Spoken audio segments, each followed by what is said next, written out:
The Adventures of Sherlock Holmes by Arthur Conan Doyle. The Adventure of the Noble Bachelor. The Lord St. Simon marriage and its curious termination have long ceased to be a subject of interest in those exalted circles in which the unfortunate bridegroom moves. Fresh scandals have eclipsed it, and their more piquant details have drawn the gossips away from this 4-year-old drama. As I have reason to believe, however, that the full facts have never been revealed to the general public, and as my friend Sherlock Holmes had a considerable share in clearing the matter up, I feel that no memoir of him would be complete without some little sketch of this remarkable episode. It was a few weeks before my own marriage, during the days when I was still sharing rooms with Holmes in Baker Street, that he came home from an afternoon stroll to find a letter on the table waiting for him. I had remained indoors all day, for the weather had taken a sudden turn to rain. With high autumnal winds, and the Jezail bullet which I had brought back in one of my limbs as a relic of my Afghan campaign throbbed with dull persistence. With my body in one easy chair and my legs upon another, I had surrounded myself with a cloud of newspapers until at last, saturated with the news of the day, I tossed them all aside and lay listless, watching the huge crest and monogram upon the envelope upon the table, and wondering lazily who my friend's noble correspondent could be. "Here is a very fashionable epistle," I remarked as he entered. "Your morning letters, if I remember right, were from a fishmonger and a tide waiter." "Yes, my correspondence has certainly the charm of variety," he answered, smiling, "and the humbler are usually the more interesting. This looks like one of those unwelcome social summonses which call upon a man either to be bored or to lie." He broke the seal and glanced over the contents. "Oh, come, it may prove to be something of interest after all." "Not social, then?" "No, distinctly professional." "And from a noble client?" "One of the highest in England." "My dear fellow, I congratulate you." "I assure you, Watson, without affectation, that the status of my client is a matter of less moment to me than the interest of his case.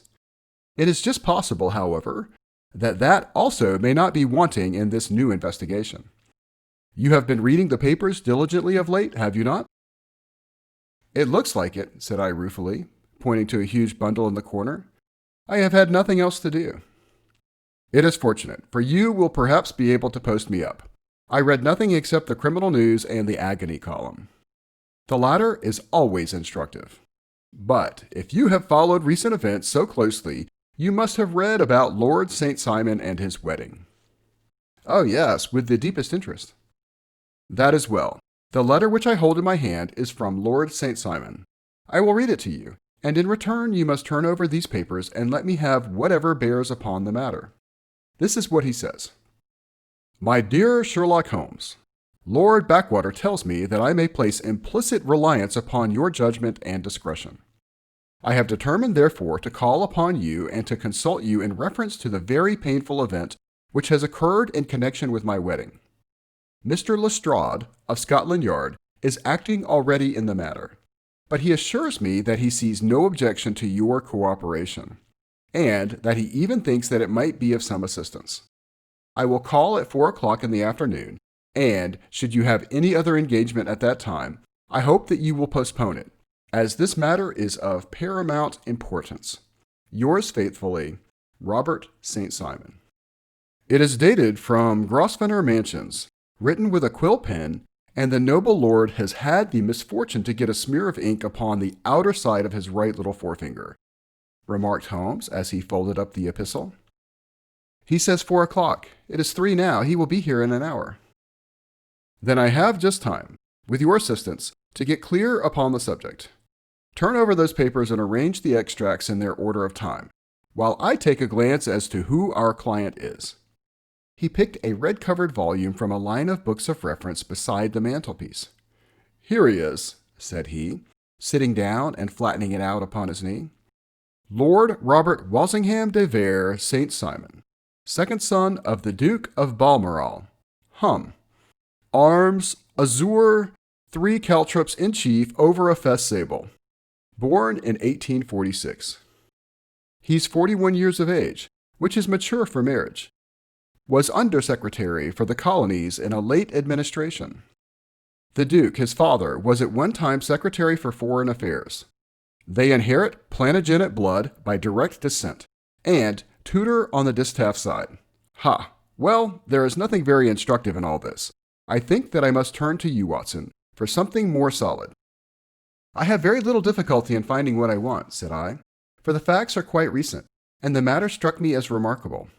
I feared to refer them to you, however, as I knew that you had an inquiry on hand and that you disliked the intrusion of other matters. Oh, you mean the little problem of the Grosvenor Square furniture van? That is quite cleared up now.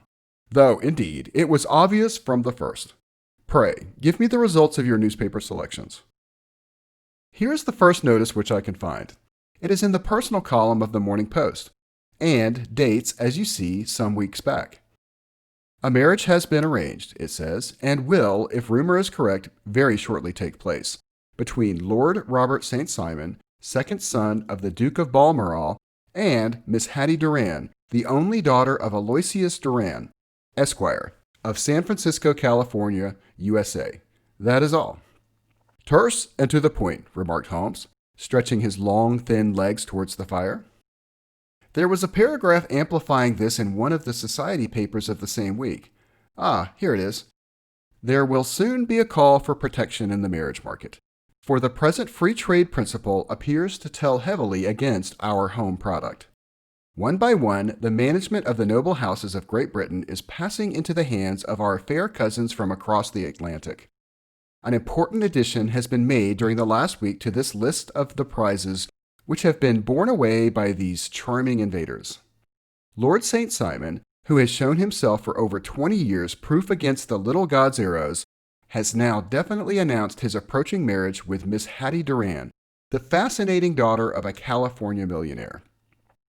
Miss Doran, whose graceful figure and striking face attracted much attention at the Westbury House festivities, is an only child, and it is currently reported that her dowry will run to considerably over the 6 figures, with expectancies for the future. As it is an open secret that the Duke of Balmoral has been compelled to sell his pictures within the last few years, and as Lord St. Simon has no property of his own save the small estate of Birchmoor, it is obvious that the California heiress is not the only gainer by alliance, which will enable her to make the easy and common transition from a Republican lady to a British princess. Anything else? Asked Holmes, yawning. Oh, yes, plenty. Then there is another note in the Morning Post to say that the marriage would be an absolutely quiet one, that it would be at St. George's, Hanover Square, that only half a dozen intimate friends would be invited, and that the party would return to the furnished house at Lancaster Gate, which has been taken by Mr. Aloysius Doran.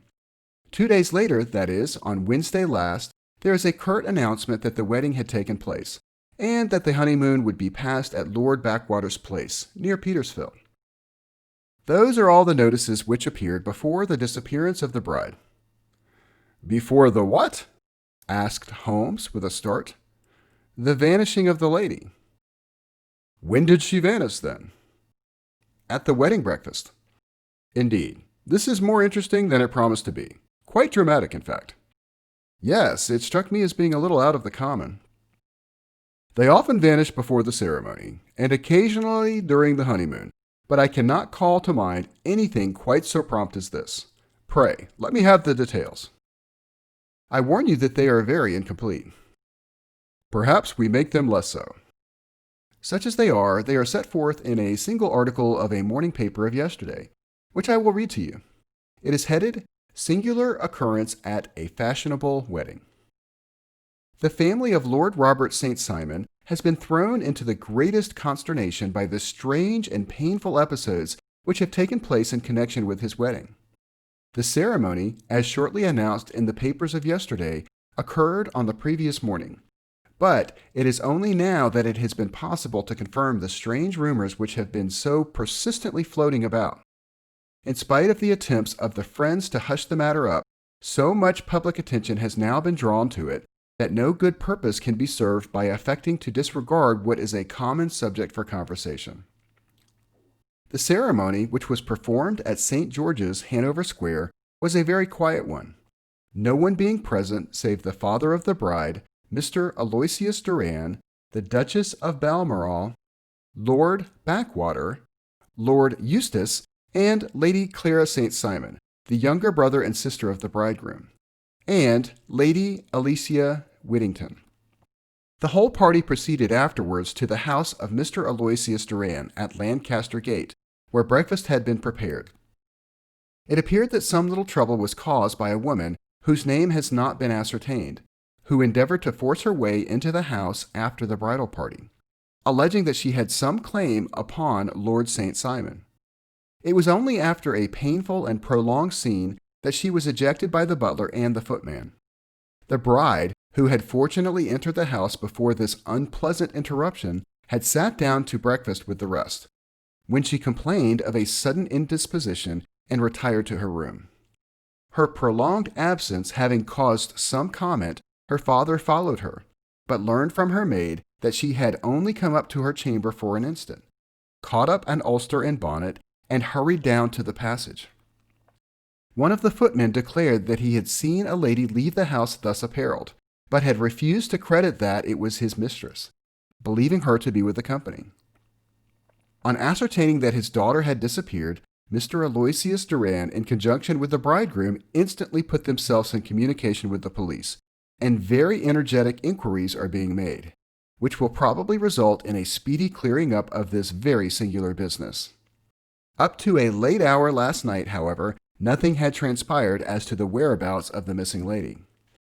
There are rumors of foul play in the matter, and it is said that the police have caused the arrest of the woman who had caused the original disturbance, in the belief that, from jealousy or some other motive, she may have been concerned in the strange disappearance of the bride.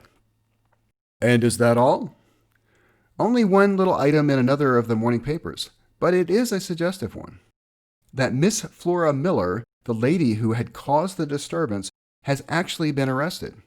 It appears that she was formerly a danseuse at the Allegro, and that she has known the bridegroom for some years.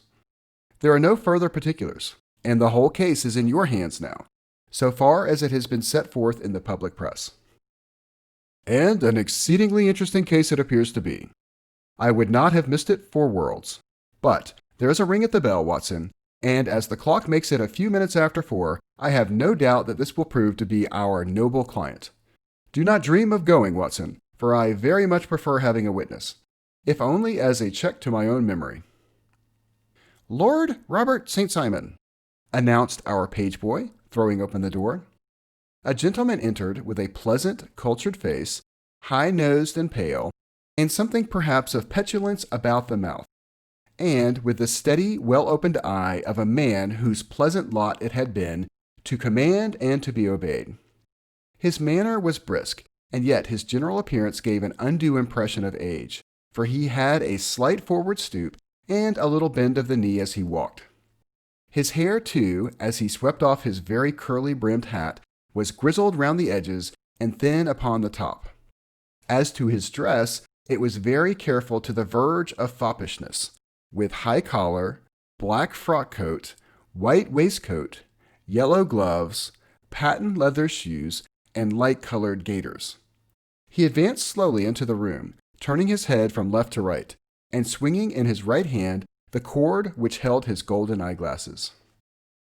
"Good day, Lord St. Simon," said Holmes, rising and bowing. "Pray, take the basket chair. This is my friend and colleague, Dr. Watson. Draw up a little to the fire, and we will talk this matter over." "A most painful matter to me, as you can most readily imagine, Mr. Holmes. I have been cut to the quick.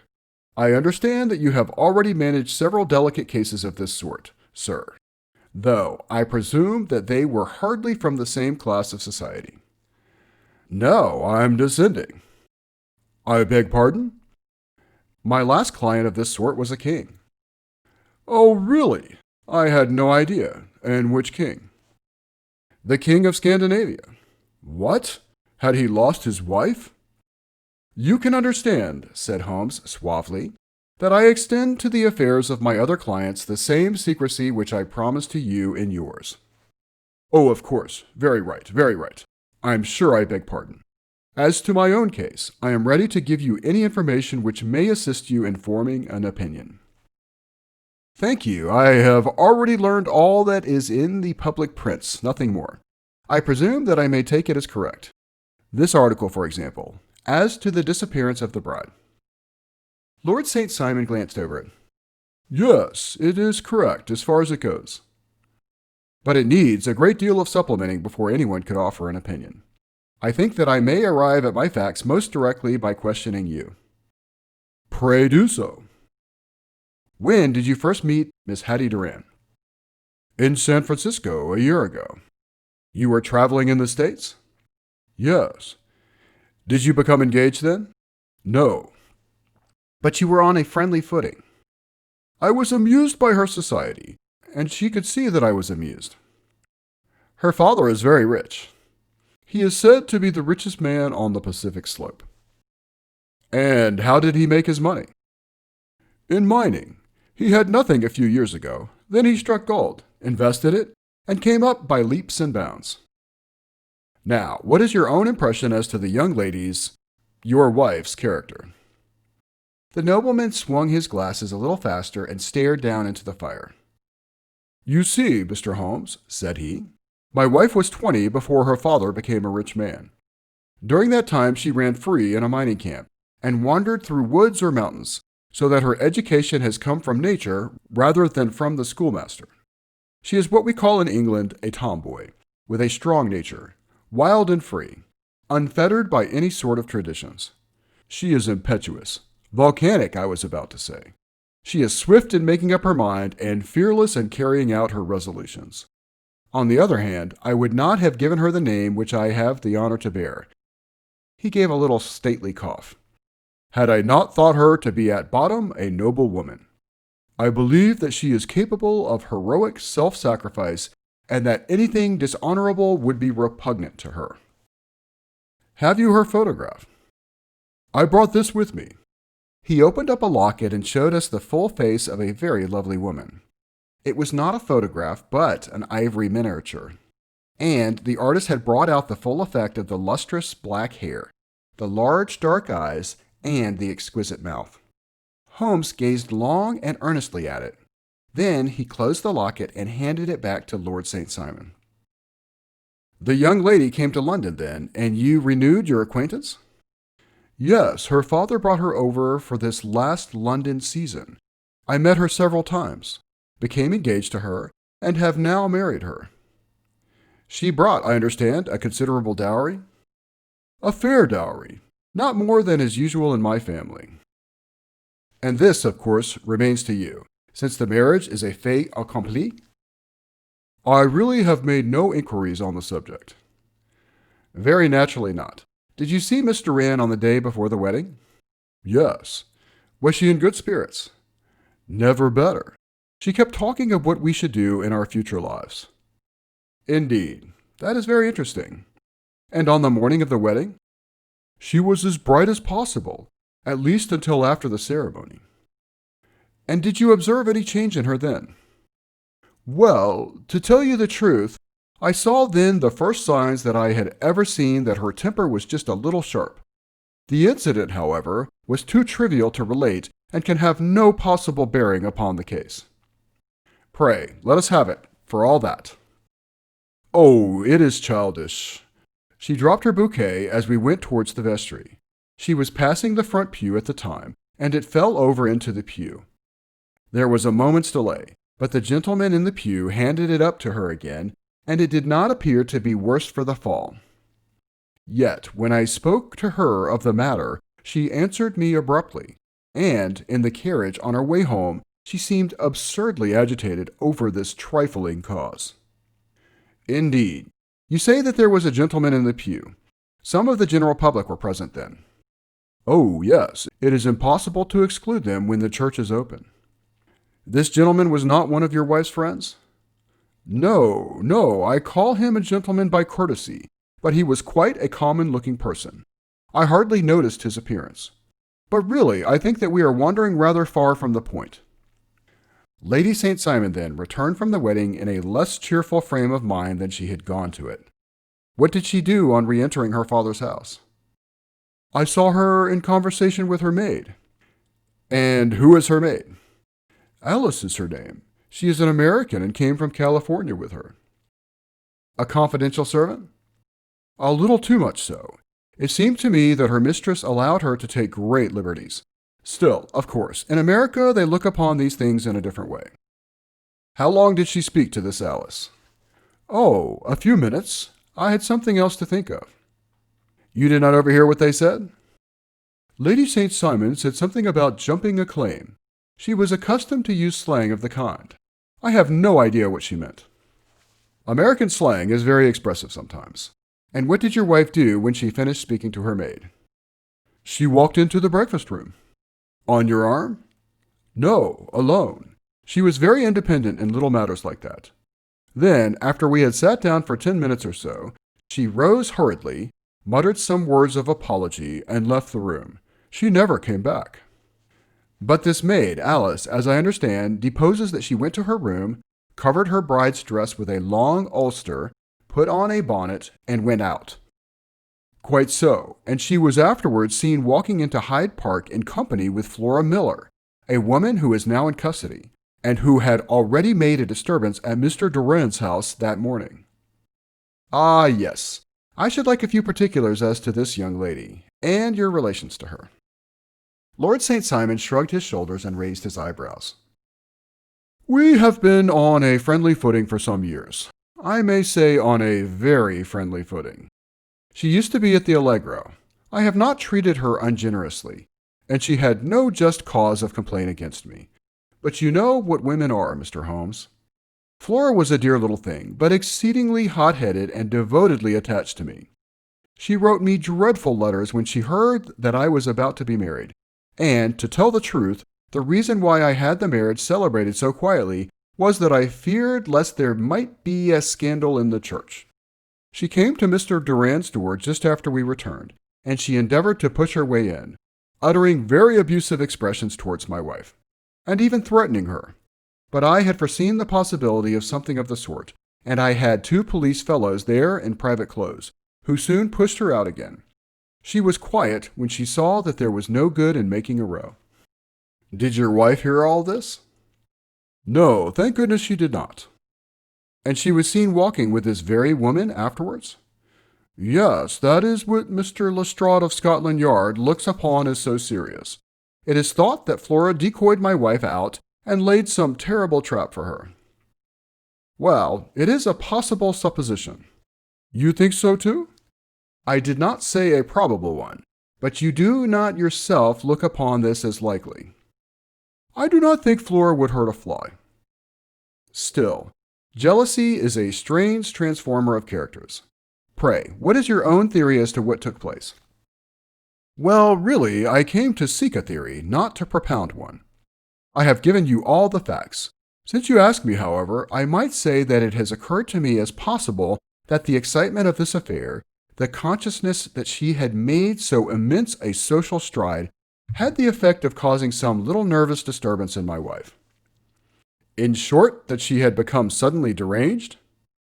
Well, really, when I consider that she has turned her back, I will not say upon me, but upon so much that many have aspired to without success, I can hardly explain it in any other fashion. Well, certainly that is also a conceivable hypothesis, said Holmes, smiling. And now, Lord St. Simon, I think that I have nearly all my data.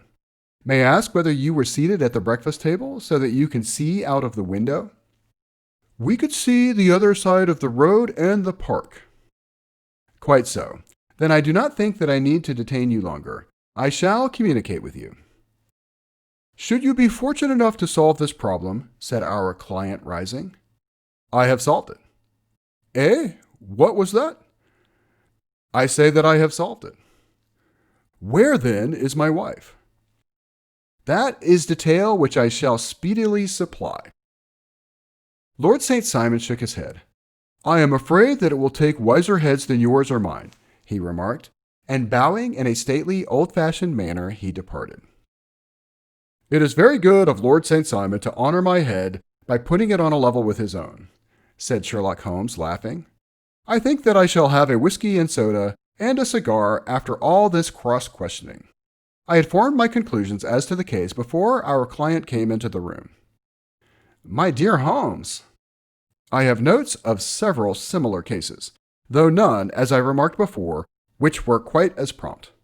My whole examination served to turn my conjecture into a certainty. Circumstantial evidence is occasionally very convincing, as when you find a trout in the milk, to quote Thoreau's example.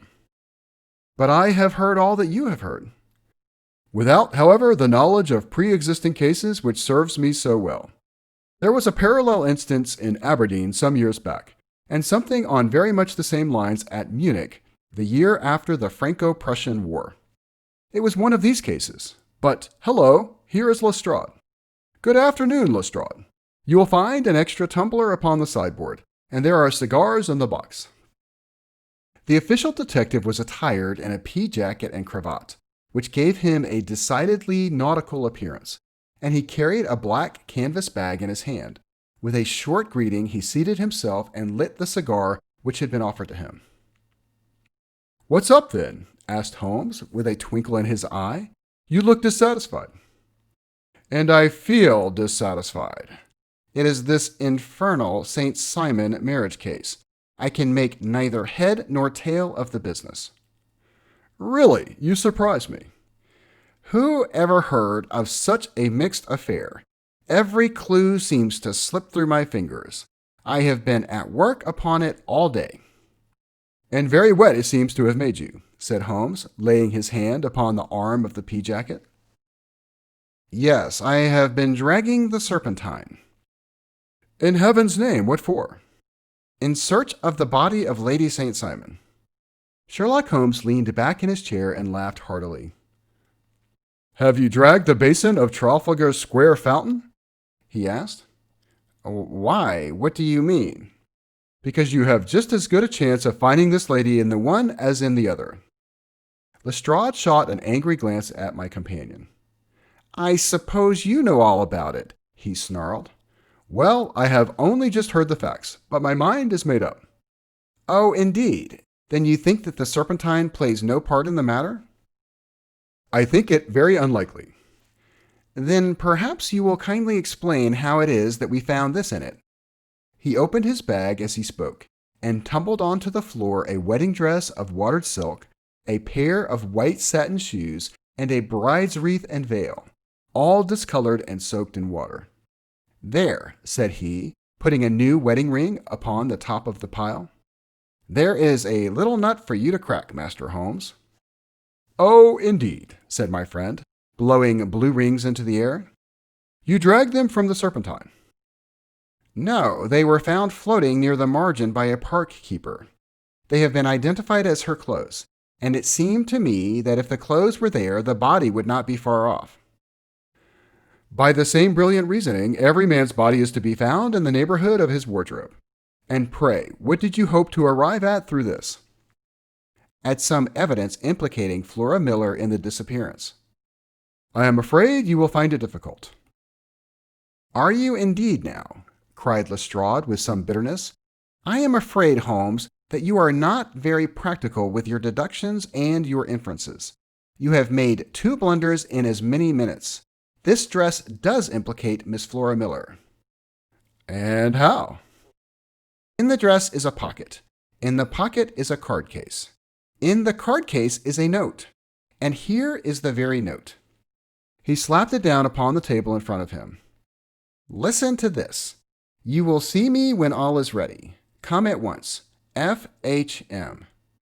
Now, my theory all along has been that Lady St. Simon was decoyed away by Flora Miller, and that she, with confederates, no doubt, was responsible for her disappearance. Here, signed with her initials, is the very note which was no doubt quietly slipped into her hand at the door and which lured her within their reach. "Very good, Lestrade," said Holmes, laughing. "You really are very fine indeed. Let me see it."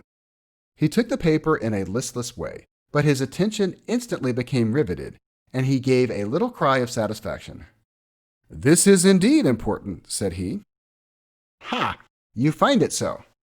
"Extremely so. I congratulate you warmly." Lestrade rose in his triumph and bent his head to look. "Why," he shrieked, "you're looking at the wrong side." "On the contrary, this is the right side." "The right side? You're mad. Here's the note written in pencil over here." "And over here is what appears to be the fragment of a hotel bill, which interests me deeply." "There's nothing in it. I looked at it before," said Lestrade. "October 4th, rooms 8 shillings, breakfast 2 shillings 6 pence, cocktail 1 shilling, lunch 2 shillings 6 pence, glass sherry 8 pence. I see nothing in that." "Very likely not. It is most important all the same. As to the note, it is important also, or at least the initials are, so I congratulate you again." "I've wasted time enough," said Lestrade, rising. "I believe in hard work and not in sitting by the fire spinning fine theories. Good day, Mr. Holmes, and we shall see who gets to the bottom of the matter first." He gathered up the garments, thrust them into the bag, and made for the door. "Just one hint to you, Lestrade," drawled Holmes before his rival vanished. "I will tell you the true solution of the matter. Lady St. Simon is a myth. There is not, and there never has been, any such person." Lestrade looked sadly at my companion. Then he turned to me, tapped his forehead 3 times, shook his head solemnly, and hurried away. He had hardly shut the door behind him when Holmes rose to put on his overcoat. "There is something in what the fellow says about outdoor work," he remarked. "So I think, Watson, that I must leave you to your papers for a little." It was after 5 o'clock when Sherlock Holmes left me, but I had no time to be lonely, for within an hour there arrived a confectioner's man with a very large flat box. This he unpacked with the help of a youth whom he had brought with him. And presently, to my very great astonishment, a quite Epicurean little cold supper began to be laid out upon our humble lodging-house mahogany. There were a couple of brace of cold woodcock, a pheasant, a pâté de foie gras pie, with a group of ancient and cobwebby bottles. Having laid out all these luxuries, my 2 visitors vanished away, like the genii of the Arabian Nights, with no explanation save that the things had been paid for and were ordered to this address. Just before 9 o'clock, Sherlock Holmes stepped briskly into the room. His features were gravely set, but there was a light in his eye which made me think that he had not been disappointed in his conclusions. "They have laid the supper, then," he said, rubbing his hands. "You seem to expect company. They have laid for 5. "Yes, I fancy we may have some company dropping in," said he. "I am surprised that Lord St. Simon has not already arrived. Ha! I fancy that I hear his step now upon the stairs." It was indeed our visitor of the afternoon who came bustling in, dangling his glasses more vigorously than ever, and with a very perturbed expression upon his aristocratic features. "My messenger reached you, then?" asked Holmes. "Yes, and I confess that the contents startled me beyond measure. Have you good authority for what you say?" "The best possible." Lord St. Simon sank into a chair and passed his hand over his forehead. "What will the Duke say," he murmured, "when he hears that one of the family has been subjected to such humiliation?" "It is the purest accident. I cannot allow that there is any humiliation." "Ah, you look on these things from another standpoint." "I fail to see that anyone is to blame. I can hardly see how the lady could have acted otherwise, though her abrupt method of doing it was undoubtedly to be regretted. Having no mother, she had no one to advise her at such a crisis." "It was a slight, sir, a public slight," said Lord St. Simon, tapping his fingers upon the table. "You must make allowance for this poor girl, placed in so unprecedented a position." "I will make no allowance. I am very angry indeed, and I have been shamefully used." "I think that I heard a ring," said Holmes. "Yes, there are steps on the landing. If I cannot persuade you to take a lenient view of the matter, Lord St. Simon, I have brought an advocate here who may be more successful." He opened the door and ushered in a lady and a gentleman. "Lord St. Simon," said he, Allow me to introduce you to Mr. and Mrs. Francis Hay Moulton. The lady, I think, you have already met." At the sight of these newcomers, our client had sprung from his seat and stood very erect, with his eyes cast down and his hand thrust into the breast of his frock coat, a picture of offended dignity. The lady had taken a quick step forward and had held out her hand to him, but he still refused to raise his eyes. It was as well, for his resolution, perhaps, for her pleading face was one which it was hard to resist. "You are angry, Robert," said she.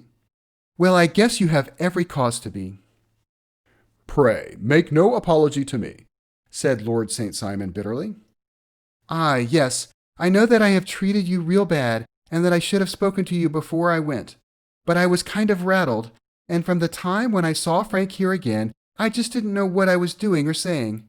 I only wonder I didn't fall down and do a faint right there before the altar." "Perhaps, Mrs. Moulton, you would like my friend and me to leave the room while you explain this matter?" "If I may give an opinion," remarked the strange gentleman, "we've had just a little too much secrecy over this business already. For my part, I should like all Europe and America to hear the rights of it." He was a small, wiry, sunburnt man, clean-shaven, with a sharp face and alert manner. "Then I'll tell our story right away," said the lady. "Frank here and I met in '84 in McQuire's camp near the Rockies, where Paul was working a claim. We were engaged to each other, Frank and I, but then one day Father struck a rich pocket and made a pile, while poor Frank here had a claim that petered out and came to nothing. The richer Paul grew, the poorer was Frank. So at last Paul wouldn't hear of our engagement lasting any longer, and he took me away to Frisco. Frank wouldn't throw up his hand, though, so he followed me there, and he saw me without Paul knowing anything about it. It would only have made him mad to know, so we just fixed it all up ourselves. Frank said that he would go and make his pile too, and never come back to claim me until he had as much as Paul. So then I promised to wait for him to the end of time, and pledged myself not to marry anyone else while he lived. 'Why shouldn't we be married right away then?' said he, 'and then I will feel sure of you, and I won't claim to be your husband until I come back.'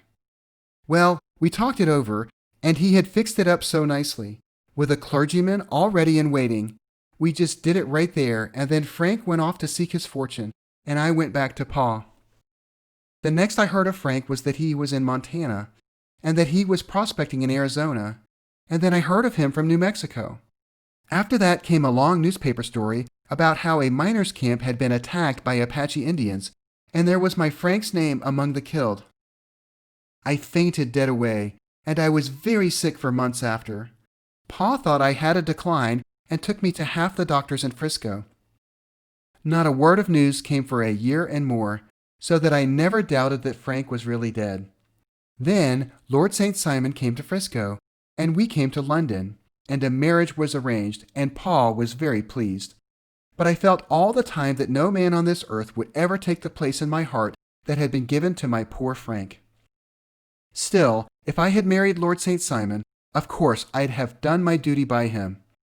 We can't command our love, but we can our actions. I went to the altar with him, with the intention to make him just as good a wife as it was in me to be. But you may imagine what I felt when, just as I came to the altar rails, I glanced back and saw Frank standing and looking at me out of the first pew. I thought it was his ghost at first, but when I looked again, there he was still, with a kind of question in his eyes, as if to ask me whether I were glad or sorry to see him. I wonder I didn't drop. I know that everything was turning around, and the words of the clergyman were just like the buzz of a bee in my ear. I didn't know what to do. Should I stop the service and make a scene in the church?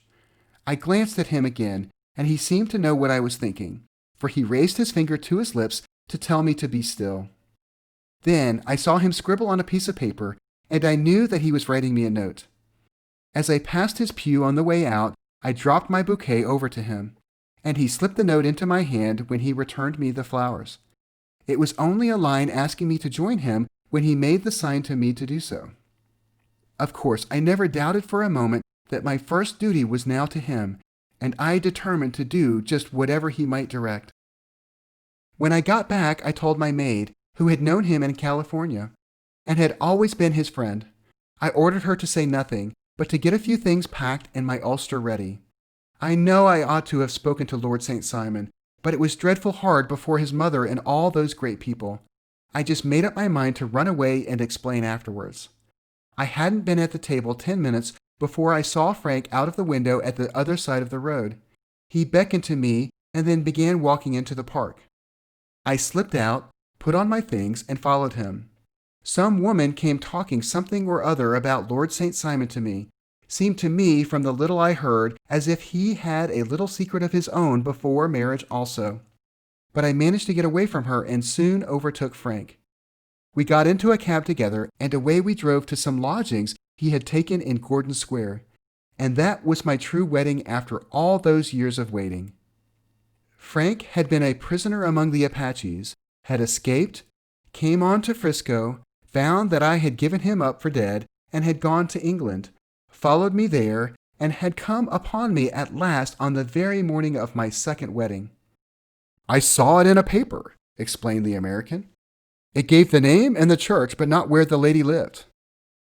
Then we had a talk as to what we should do, and Frank was all for openness, but I was so ashamed of it all that I felt as if I should like to vanish away and never see any of them again, just sending a line to Pa, perhaps, to show him that I was alive.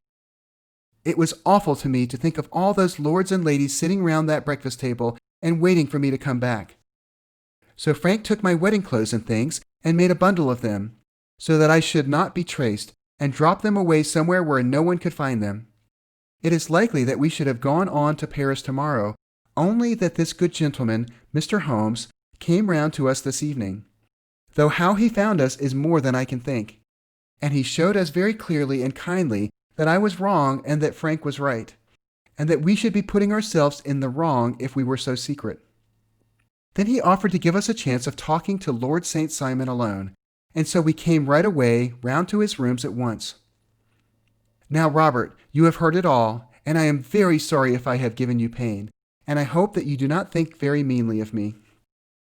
Lord St. Simon had by no means relaxed his rigid attitude, but had listened with a frowning brow and a compressed lip to this long narrative. "Excuse me," he said, "but it is not my custom to discuss my most intimate personal affairs in this public manner." "Then you won't forgive me? You won't shake hands before I go?" "Oh, certainly, if it would give you any pleasure." He put out his hand and coldly grasped that which she extended to him. "I had hoped," suggested Holmes, "that you would have joined us in a friendly supper." "I think that there you ask a little too much," responded his lordship. "I may be forced to acquiesce in these recent developments, but I can hardly be expected to make merry over them. I think that with your permission, I will now wish you all a very good night." He included us all in a sweeping bow and stalked out of the room. "Then I trust that you at least will honor me with your company," said Sherlock Holmes. "It is always a joy to meet an American, Mr. Moulton, for I am one of those who believe that the folly of a monarch and the blundering of a minister in far-gone years will not prevent our children from being some day citizens of the same world-wide country under a flag which shall be a quartering of the Union Jack with the stars and stripes." "The case has been an interesting one," remarked Holmes when our visitors had left us, "because it serves to show very clearly how simple the explanation may be of an affair which at first sight seems to be almost inexplicable. Nothing could be more natural than the sequence of events as narrated by this lady, and nothing stranger than the result when viewed, for instance, by Mr. Lestrade of Scotland Yard." "You were not yourself at fault, then?" "From the first, two facts were very obvious to me. The one, that the lady had been quite willing to undergo the wedding ceremony, the other, that she had repented of it within a few minutes of returning home. Obviously, something had occurred during the morning then to cause her to change her mind. What could that something be? She could not have spoken to anyone when she was out, for she had been in the company of the bridegroom. Had she seen someone then? If she had, it must be someone from America, because she had spent so short a time in this country that she could hardly have allowed anyone to acquire so deep an influence over her that the mere sight of him would induce her to change her plans so completely. You see, we have already arrived, by a process of exclusion, at the idea that she might have seen an American. Then who could this American be? And why should he possess so much influence over her? It might be a lover. It might be a husband. Her young womanhood had, I knew, been spent in rough scenes and under strange conditions. So far I had got before I ever heard Lord St. Simon's narrative, when he told us of a man in a pew, of the change in the bride's manner, of so transparent a device for obtaining a note as the dropping of a bouquet, of her resort to her confidential maid, and of her very significant allusion to claim jumping, which in miners' parlance means taking possession of that which another person has a prior claim to. The whole situation became absolutely clear. She had gone off with a man, and the man was either a lover or was a previous husband, the chances being in favor of the latter. And how in the world did you find them?